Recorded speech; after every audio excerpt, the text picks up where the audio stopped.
Ari ta diri mga idol. Sugod ta sa to ang motivational. Ari ta sa the book of Jonah. Mingon diri, now the word of the Lord come unto Jonah, the son of Amittai. Mingon diri, ang pulong kuno sa Ginoo ming abot ngadto ni Jonah, ang anak ni Amittai.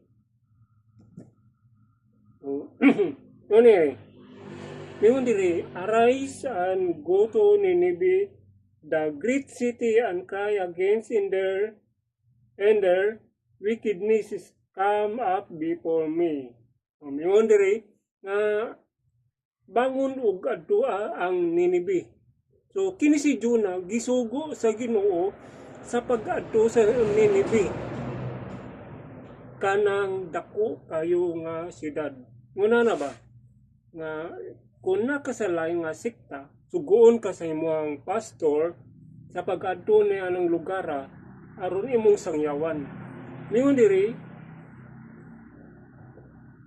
and cry against it, for their wickedness is come up before me. So mingon diri kay ang ilang kasalanan ming abot, ang ilang pagkadautan ming abot sa akong agdawan. So kini si Jonah gisugo sa Ginoo sa pag-adto sa Nineveh tungod kay grabe ang ilang pagkadautan. Na mingon diri, instead si Jonah mo adto sa Nineveh, mingon diri in verse 3, but Jonah rose up to flee unto Tarsus from the presence of the Lord. So si Jonah mingbangon siya ug adto siya sa Tarsus aron malayo siya sa presensya sa Ginoo. Now, mingon diri of the Lord, and went down to Joppa. Miadto siya sa Joppa ug nakakita siya og he found a ship. Nakakita siya barko og nga moadto sa Tarsis og nipliti siya thereof and went down into go with them unto Tarsis from the presence of the Lord. So misakay siya sa usa ka barko aron malayo siya sa presensya sa Ginoo. So ingon ni mong mga idol, nga sa dihang nangalagad ta sa Ginoo. Anong nangalagad man ta? Tungod kay nang inahanglan ta sa Ginoo. Nangalagad ta kay tungod kay na kay problema. No? Ingon na tungod kay na kay problema, nangalagad ka sa Ginoo. Nagpaduol ka sa Ginoo. Pero inay nga magpaduol ka, naiusahay nga malayo ta sa Ginoo. Muratag si Jonah, mga idol. Pero tanawa, unsay nahitabo nga sa dihang mingbiya ka ming palayo ka sa Ginoo, unsay nahitabo sa imong kinabuhi karon. Yun dira, but the Lord sent out a great wind. Dako kayo nga problema ino, hingsamot ang imong kadako nga problema. Sa dihang nga nagpaduol ka sa Ginoo, sa dihang nangalagad ka sa Ginoo, na kay problema, pero sa dihang nga mingbiya ka sa pagpangalagad, hingsamot kadako ang imong problema na. But the Lord sent out a great wind. Kanang gisgutan diha nga bawod sa imong kinabuhi, mo na ang mga problema, mga pagsuway sa imong kinabuhi nga di na nimo matabang, no? But the Lord sent out a great wind into the sea, and there was cut mighty tempest in the sea, so that the ship was like a broken. Mura nagmaguba ang imong kinabuhi, mura naggubo na nimo imong kinabuhi tungod kay wa na kay kadangpan, tungod kay nalayo na ka sa Ginoo, tungod kay wa nakakadungog sa pulong sa Ginoo. Mura ang imong mindset, mura mabuang na. Mao na nga kasagaran sa diyang nalayo ang tao sa pagpangalagad, nalayo ang tao sa pulong sa Ginoo, nalayo ang tao sa Ginoo. Mao nang kasagaran karon mga idol, maghikog na lang uban ngano man tungod kay layo sila, no? Then the mariners were afraid and cried every man into this is God, no? Ang uban ning mga tao dinhi sa mga barko, ang mga tao nga nagsakay ani nga barko, nagtawag sila sa Ginoo, ilang mga Ginoo. Dili lang kay usara kundi daghan mga relihiyon hinsakay anong barko. Mao na nga perting daghanang nagsangpit silang Ginoo, mga Ginoo ni. Mayroon and cast forth the words there were in the ship into the sea, he to lighten of them. But Jonah was gone down into the side of ship, and he lay and was a pleasing sleep. So, pero si Jonah dito ra sa ilawom natuog. Sa may bot sa bot ining nakatuog. Kana bang imuhang katungdanan sa ministry, kanang katungdanan nimo simbahan imo na lang gibiyaan, gikatulgan. Ay bahala na si pastor diay, wala ko'y pakialam diya. Ila na wala ko'y pakialam na. Imo nang gikatulgan, imong katungdanan diha sa ministry. Katungdanan nimo sa pagsangyaw sa pulong, katungdanan nimo diha sa simbahan, imo nang katulgan. Ano man layo na ka sa Ginoo. Pero miyon diri, so the shipmaster come to him and said unto him, what manest thee, O sleeper? O hingatulugon nga tao. Miyon ang mariner, ang kapitan sa barko nga, miyon what manners come to him and said to him, what manest thou, O sleeper? Miyon diri, unsa may mong o hingatulugon nga tao. Imo usab ang balya kapag imo ang gikatulog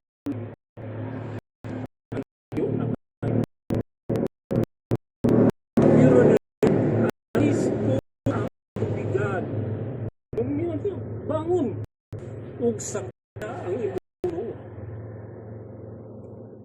so ang kapitan ug gigamit siya sa Ginoo aron pagpanguhi ingon ana sab nga sa dihang na kay problema gigamit gitis dihang na kay problema mga problema na tao da sa Ginoo diha kanimo aron pagpabangon nimo pagbalik pagdas kanimo balik sa pagpag niyo diriyo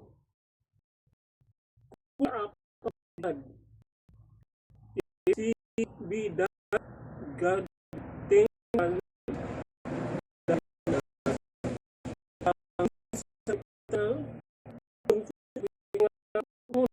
ugang mo ang yung pwede ay ugmalu siya kanato no nasa sa base pwede ay maluoy ang Ginoo pero ano na to nga ang Ginoo gugma dili ka mao ang Ginoo nga mudumot mao na kung imong balikon from chapter 1 to 9 chapter 1 kung imong balikon ang chapter 1 decide to him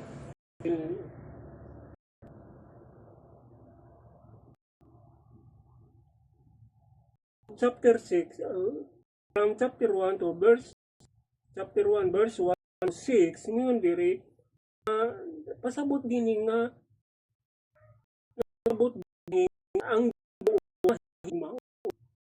si Jonah gisugo sa Ginoo pag pagad Nineveh aron pagwali, pero wa siya moadto. Pero diri sa chapter 6, verse 6, mingon ang kapitan nga balik maluoy ang Ginoo. Said one cast this way or whose cause disable upon us, so the cast and the latter as to Jonah, the name.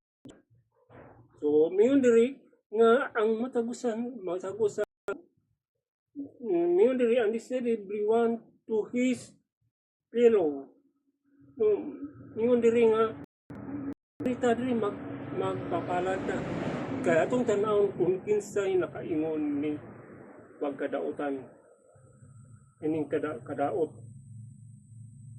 Mingon diri ang natungnan ang kagunan.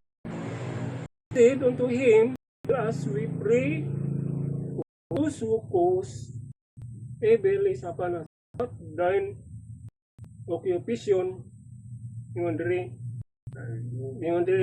this said unto him, tell us we pray, whose cause whose evil is upon us. Sila diri, what is thine occupation, and whence comes thou, what is country, and what all art thou. Mingon sila diri nga diin man ka, asa man ka nga lugar, ug unsa may imuhang tribo. Mingon sila nga maluoy ka, tugaan nini taga diin man ka ug nga lugar ug unsa ka nga tribo. Mingon si Jonah, and he said unto them, I am a Hebrew. Sa ka-Hebreo ka alaga ko niya ang nagbuhat sa langit, sa yun o sa dagatan. Iruming palayo ako sa Ginoo. Ingon niya nga aming palayo siya sa Ginoo, ang tanan diyan na nakay ng hadlok sa Ginoo.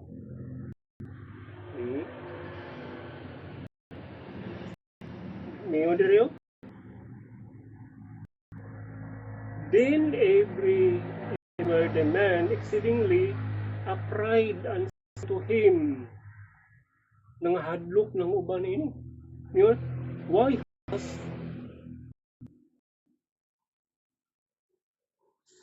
was done?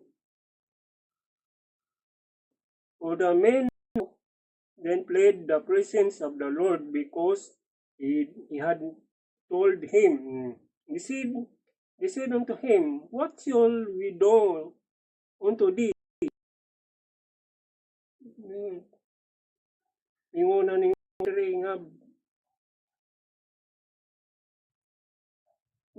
uban diri nga nganong imbiya ka sa Ginoo nya karon unsa naman unsa may nahitabo ron kanato. Ingon na usab nga sa diang nga imbiya ka sa Ginoo, dili lang kay ikaw ang maapektuhan sa imong apektuhan, kundi apil ang imong mga minahal sa imong kinabuhi maapektuhan sab. Mingon diri, he said unto him, what shall we do? Unsaon man kanamo aron mo kalmang dagat? Mao ni kasagaran natong pangutanan ng mga pinakundako kay kag problema sa imong kinabuhi. Wa na kay kapaingnan, wa na kay istuhan, labi na kun ang imuhang mga barkada nalulong ka sa barkada, imong mga barkada palakubo, ang mga barkada dili Kristohanon, malulong na ka sa mga bisyo kay aron ang imong mga problema magaanan, mawala imong problema. Na mga barkada nga imong sultihan, imong problema ingon bagon luway brad. Mawara na imong problema. Tinod. Mawara mo ang problema kung ikaw inom ng luway, limon, makahubog. Tungod kay nakubog ka. Pero sadya nga nagsige kag inom, wa ka kibaw sa imong ginabuhat dito, sa imong pag-inom, paghubog-hubog mo, wala ka kibaw sa imong ginabuhat. Pero pagkaugma nimo, pagkaugma na sana ang problema, nawasan na ka sa kahubog, pero diha na ka nakaibaw nga nagkaanog kada ang imong mga problema, ano man tungod kay yatong higayon na wa ka sa imong ginabuhat, kay hubog ka yatong mga higayon na. Pero sa diyang nahulan kasi mo kahubog, diya na i-realize nga yung grabe hinon yung problema. Ngayon diri, and he said unto them, ngayon diri, they said unto him, what shall we do unto thee? Manang ang mga tao mingon na, saan mo? Kay, aron mo kalma na ning dagat. Ngayon diri, in that day, may be calm unto us, or the sea as thankful. Mingon sila diri, nga saan man kadamo, aron mo kalma ang dagat. Mga to mingon ni Diyos, saan ko ninyo? Sayon, ilabay ta dagat, di ako'y nakaingon nini. Karon mga idol, mga tana ko, na babay Jonah sa imong kinabuhi. Unsa man, kuna mo yung mga Jonah sa imong kinabuhi, unsa man nga klase nga Jonah na nakaingon hilayo mo sa Ginoo. Sa dagat kaya ako'y nakaingon nini. Pila ka adlaw ka nga nagtrabaho from Lunes to Sabado. Trabaho ka. Unom ka adlaw. Na pila ka adlaw, pila ka oras kang nagsaba. Tagalan nimo. 3 ka oras. 1 ka oras. Usahay tapay pagsimba na di mo kuman ang pagsimba kay naggrabe ang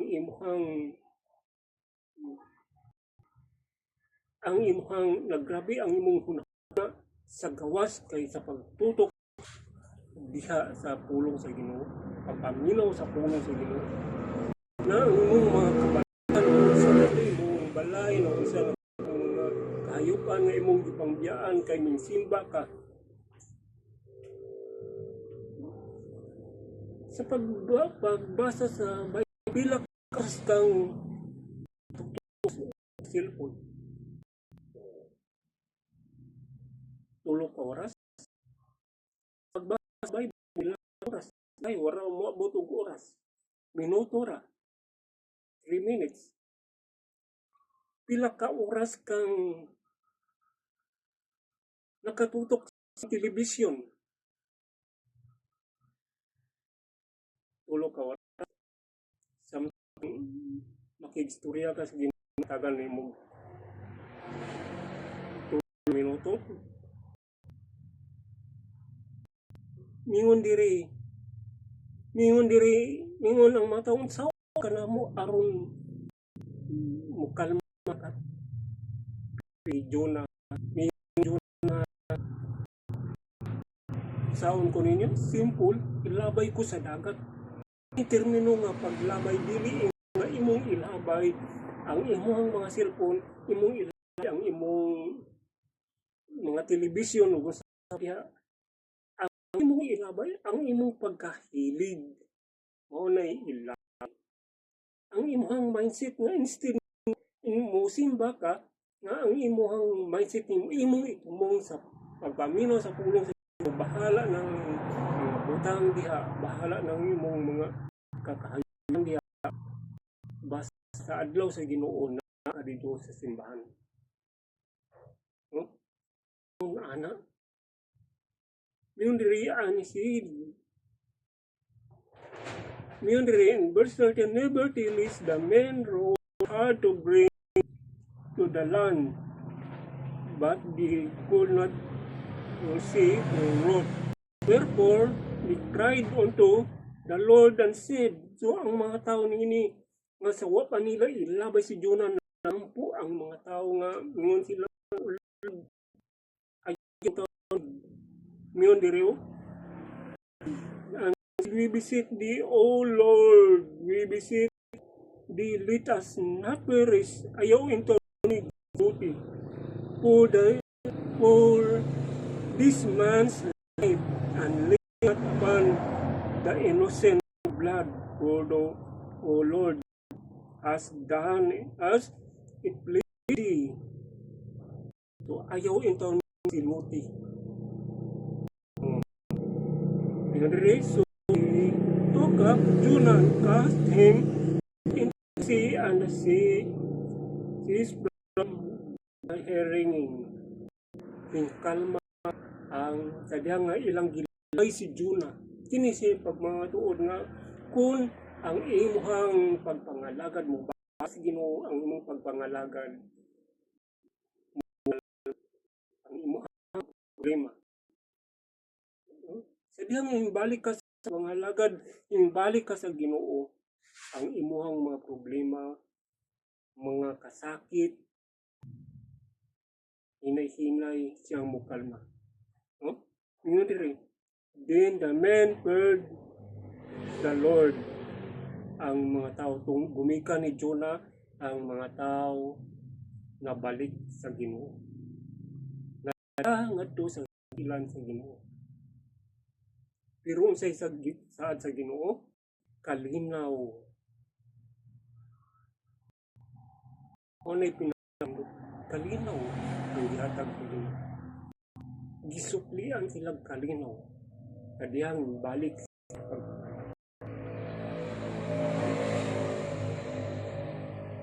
Now the Lord had prepared a great fish, was wow in Jonah. Jonah was in the fish and drinks. So, gumikan ni Jonah, si Jonah dito nagpuyo dito sa sulod sa tiyan sa dako kayong tulog bi o tulukan. Nag-ampo. So what day jud tay mahimo pagbuot sa Ginoo? Kung pagbuot sa Ginoo nga moadto ka ng lugar, makaadto ka ng lugar. Kung mingon ng Ginoo nga magwali ka dito niya ng lugar, moabot jud ka dito makawali.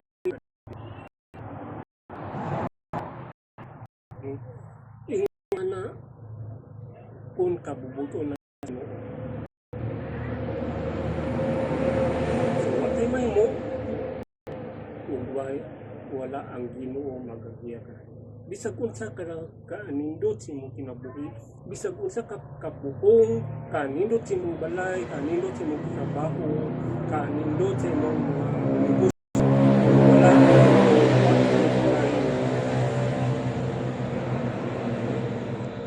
so hinauton tanong mga idol nga natay masabtan sa ang pulong karon atong gibasa ang Bible, ang Biblia, ang pulong sa Ginoo. O niya atong gabayan sa atong inadlaw nga kinabuhi. So